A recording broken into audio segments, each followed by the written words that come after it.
usichangishe watu kwenye ndoa yako ya pili, ndoa ya tatu, ndoa ya 4. Of course tunafahamu inaweza ikawa imetokana na bahati mbaya. Labda ndoa ya kwanza mwenza alitangulia mbele za haki, ambayo usingeweza kufanya kitu chochote. Lakini wewe ulio achana, yani sisi ni ndugu zako, basi tuhurumie hata kidogo.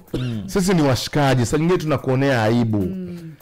Usichangishe watu ndoa ya pili, ndoa ya 3, hayo ni ya kwako, ndoa ya 4. Mimi naelewa kwa mtu ambaye mwenza wake alitangulia mbele za haki, hiyo sina tatizo naye, yani unanielewa. Lakini wewe mliachana au umeongeza yani kuna muda unaona unajitengenezea comfort zone.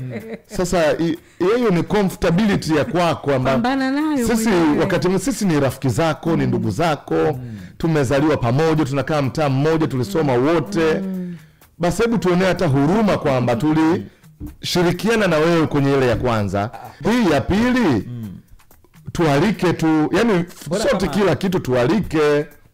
Sasa marafiki, ndoa ya pili, ya 3, ya 4, yote michango. Chaz. Mbona tufanye kama biashara? Wanabadilika. Kuna marafiki hawakushiriki ndoa ya kwanza. Kwa hiyo hii ndoa ya pili wamepata nafasi ya kushiriki. Basi watafute wale wa kushiriki ya kwanza. Kwa mfano huyu Oscar na rafiki yake tena amechukua fomu ya kugombea.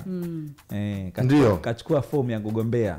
Amekuwa tu na kawaida yake kidogo, mambo yanaposhindikana anatafuta option nyingine. Na mambo yanaenda, hataki kupigana na mtu, hataki kupelekana pabaya, tumeshindwana, anatafuta nafasi na yeye kaamua kwamba mambo yake ni vizuri ayafanyie ndani ya ndoa. Marafiki zake wa zamani wa ndoa ya kwanza, Oscar alikuwa bado yupo Kaliua. Oscar amekuja mjini ndo anaikuta ndoa yake ya pili, na marafiki wengi wamebadilika sana ukilinganisha na wale wa zamani. Jambo la heri, jambo zuri, anawashirikisha marafiki zake wa miaka ya karibuni. Jana na leo.